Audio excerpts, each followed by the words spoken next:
I'm Master Chief Mark Hakala. I spent 30 years in the Navy, but I've spent my whole life being intrigued by naval customs, traditions, history, heritage, and uniforms. So I'd like to share some of that enthusiasm with you using some items in my personal collection to get us started. Let's see what's in the sea chest today.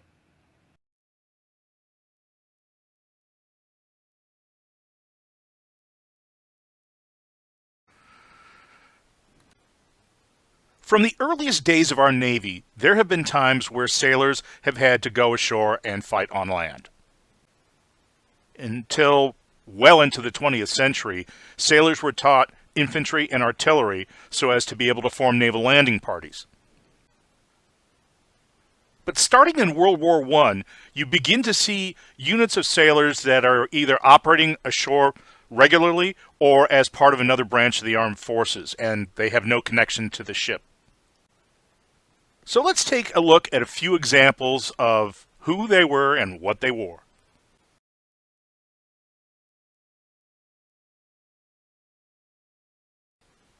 Nearly 350 hospital corpsmen served with the 4th Marine Brigade, which was part of the 2nd Infantry Division U.S. Army in France during World War I.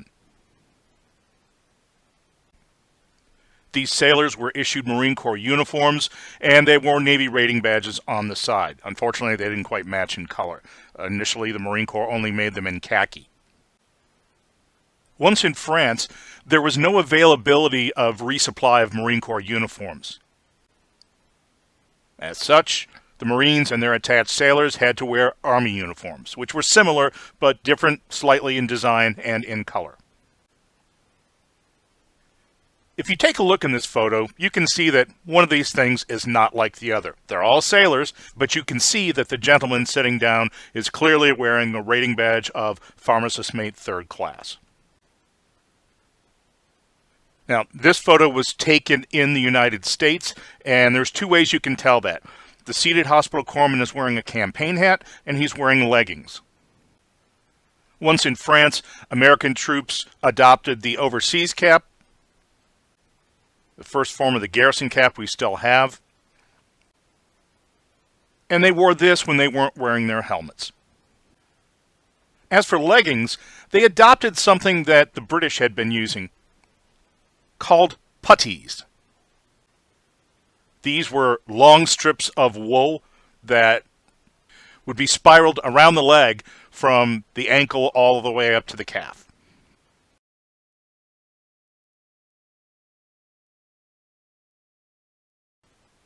The helmet in use during World War I was the Model 1917, which was actually just a direct copy of the British Brodie pattern helmet. The idea behind this particular design was to be able to give added protection against shell fragments coming down from air bursts.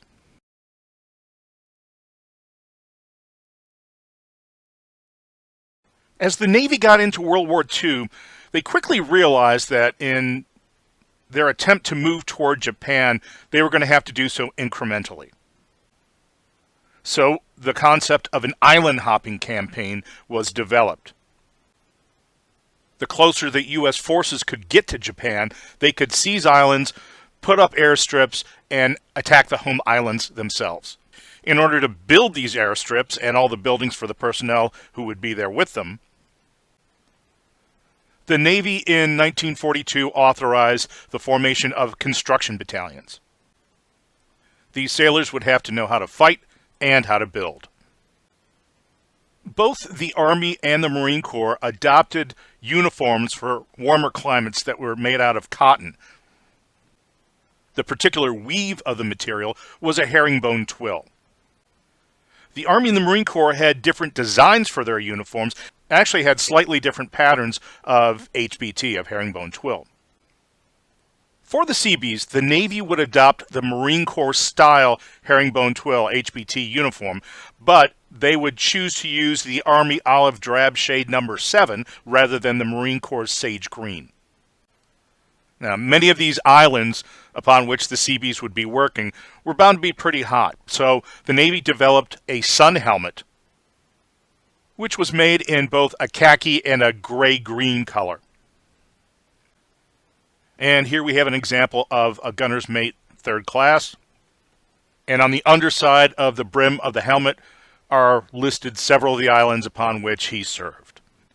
And here you can see the Seabees in action, laying down material for airstrips, and wearing the HPT uniform with the sun helmet.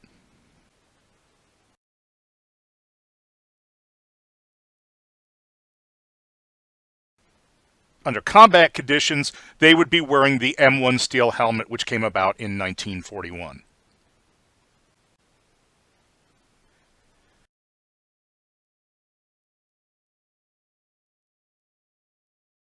Here we have another example of a hospital corpsman serving with the Marines, this time in World War II. Now, there are several things interesting about this particular uniform. Once the Marines started moving forward in the Pacific, they didn't have access to a resupply of service dress uniforms for when personnel were not actually in the field. So at one point, they had to have their uniforms made by the Australians. And the jacket was a little bit closer to a British or Australian pattern in that it only went down to the waist. Now, this is almost identical to the Army's Ike jacket, named for General Eisenhower. However, the general who was in charge of the Marines at this time was named Vandegrift, so they referred to this as a Vandegrift jacket. You can see that this is a pharmacist-made third class, but if you look at that patch above the rating badge, you'll see something very distinct. The blue patch has the Southern Cross and a diamond with a skull. That was the unit patch for Marine Raiders. Marine Raiders were sort of the forerunners of the SEALs and the Green Berets. If you look at the ribbons, you see the first two are the Silver Star and the Purple Heart. I've been able to narrow this down. This uniform could have belonged to only one of two people. There were only a few third classes who had both the Silver Star and the Purple Heart. There's only two of them. And unfortunately, there's no marks, there's no stenciling of name, nothing, so I don't have anything else to go on. With this service dress uniform, the sailor in question would have worn a Marine Corps garrison cap with a Marine Corps Eagle Globe and Anchor on it.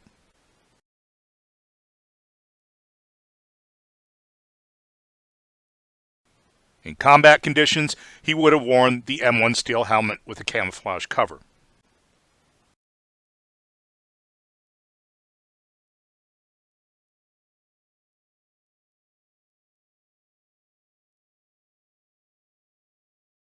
The 1941 pattern Marine Sage Green HBT jacket is what you see here.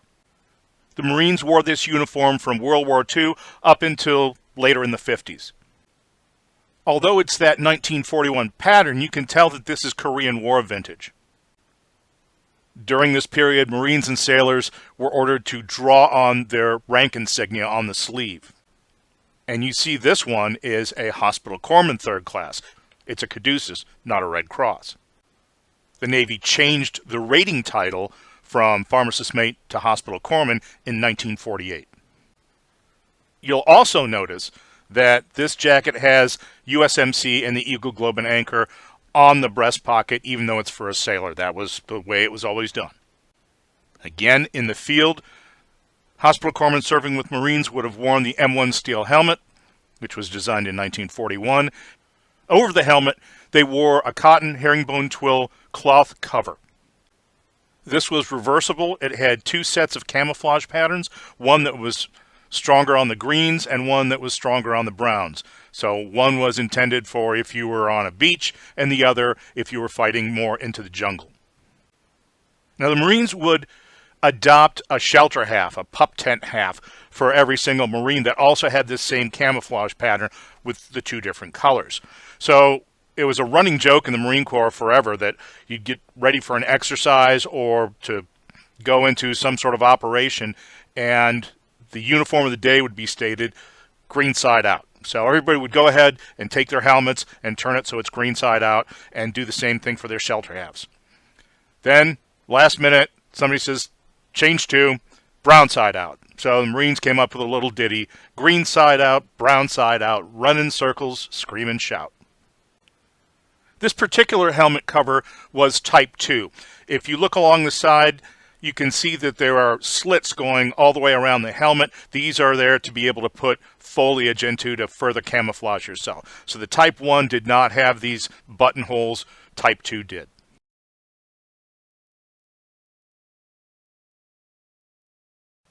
In 1958, the Marine Corps came up with a field uniform to replace the HBTs.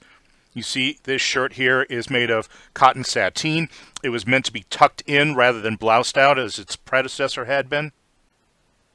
And you see the stencil of the familiar USMC Eagle Globe and Anchor on the left breast pocket. You also see the famous 8-point cover that had its origins in World War II and continues to this day to be worn by the Marine Corps but also by the Navy. In 1954, the Marines developed a new system for putting rank on field uniforms.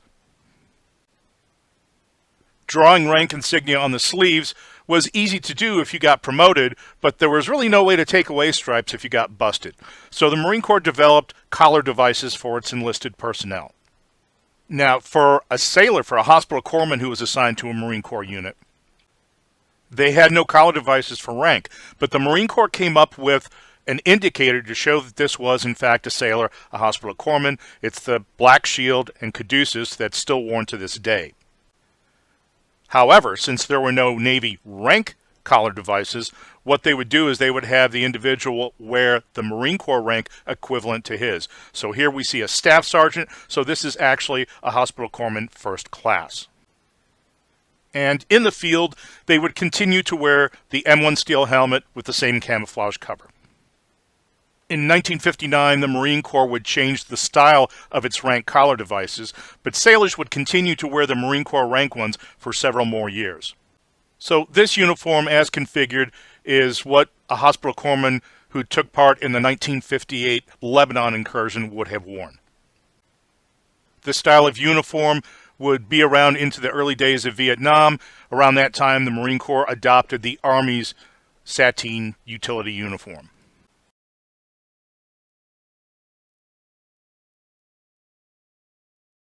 During the Vietnam War, the Marine Corps adopted a green jungle uniform, the same one that the Army had. It was made of ripstop poplin, and the pattern for it actually came from the World War II paratrooper's jump jacket. It had angled pockets on the top, larger pockets on the bottom, and it was meant to be worn outside the trousers. In 1948, the Army's Engineer Research and Design Laboratory designed a camouflage pattern. Now, there were two different variants to this. There was one that was predominantly green in its appearance. It had a green dominant background to it that was meant for lowland, and the exact same pattern was done that was brown dominant for highland. This jacket is the green dominant lowland version, which Marines in Vietnam started to wear in 1968. Now, the thing was, they didn't actually make an 8-point soft cover in that same material. There were Marines who, when they were in Saigon or someplace, would have a tailor make them, but there were none issued. So the standard green sateen cover is what they would wear. However, a boonie cover was actually made in this particular material. So the Marines wore this, some Army wore it, some SEALs wore it as well. Around 1967, some changes were made to how sailors would wear this uniform. Collar devices for the right collar for rate insignia were developed for the Navy. So the first E6 and below sailors ever to wear collar devices for rate were these personnel who were assigned to the Marines. Secondly, a U.S. Navy iron-on was made for the pocket instead of the Eagle Globe and Anchor and USMC. And finally, a sateen cover without the Eagle Globe and Anchor was designed for Navy personnel. Here you see a hospital corpsman who's wearing this uniform with the green sateen cover, and you can see his newly presented medals, the Purple Heart and the Navy Commendation Medal.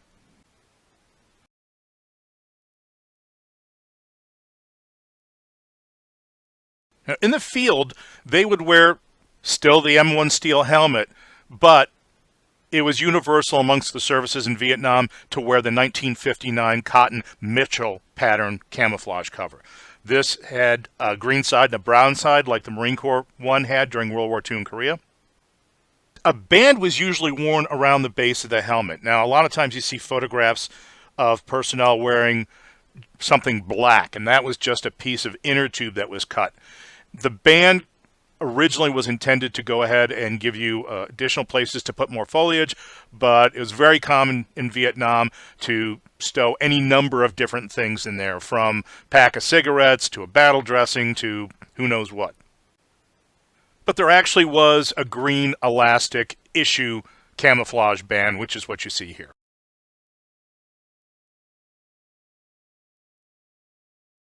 The Marines continued to wear the camouflage pattern, the Erdl pattern with the slant pockets and the green dominant camouflage pattern up until 1978.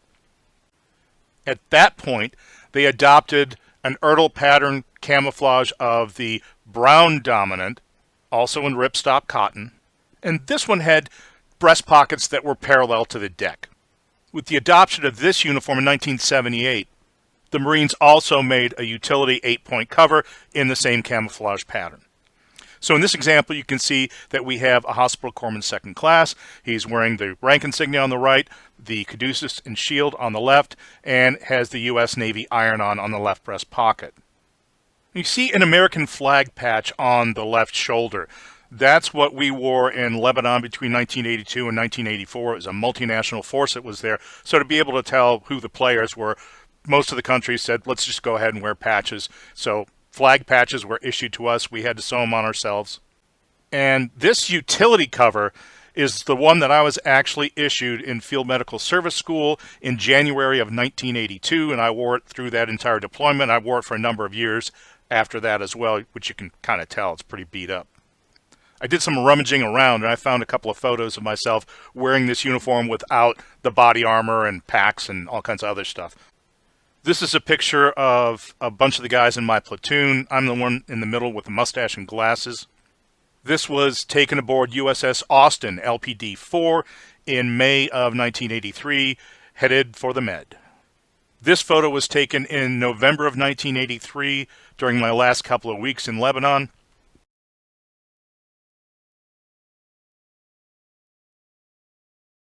Under field or combat conditions, the trusty old 1941 steel helmet, the M1 helmet, is still in use. And there's a helmet cover that's made in the Erdl camouflage pattern.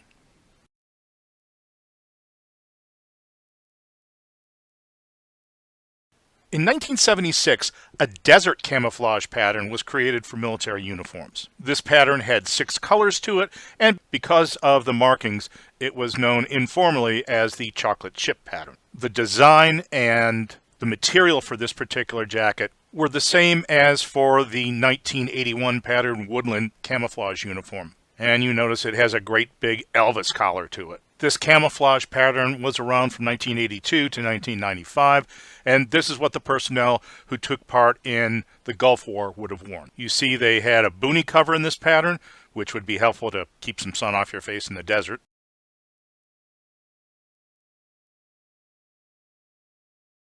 And there was also a desert pattern cover for the helmet that was now in use, which was the Personnel Armor System for Ground Troops, PASGT, 1982 pattern. And you can actually find photos from the Gulf War of personnel that had mix and match woodland camouflage and desert, just because supply couldn't keep up and they couldn't get it all to everybody at the right time.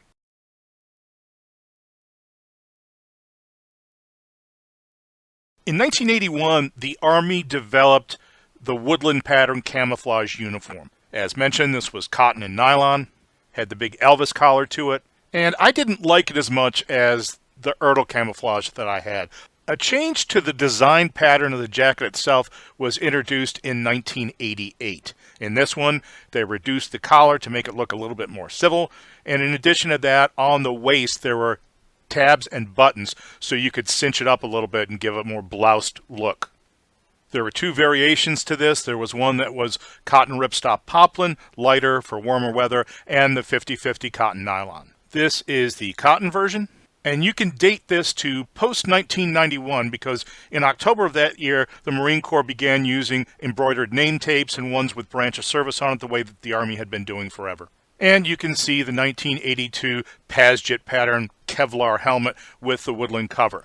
You might have noticed on the collars, the collar devices are both senior chief collar devices. For those not familiar with uniform regulations for Navy personnel serving with the Marine Corps, only hospital corpsmen E6 and below, first class and below, would wear the shield with the caduceus. Once you made chief and up, then you wore rank on both sides. This uniform would be around until 2004, when the Marine Corps introduced their MARPAT, marine pattern camouflage, and then the other services all started making their own camouflage patterns. Check back soon for more content. Thanks for watching.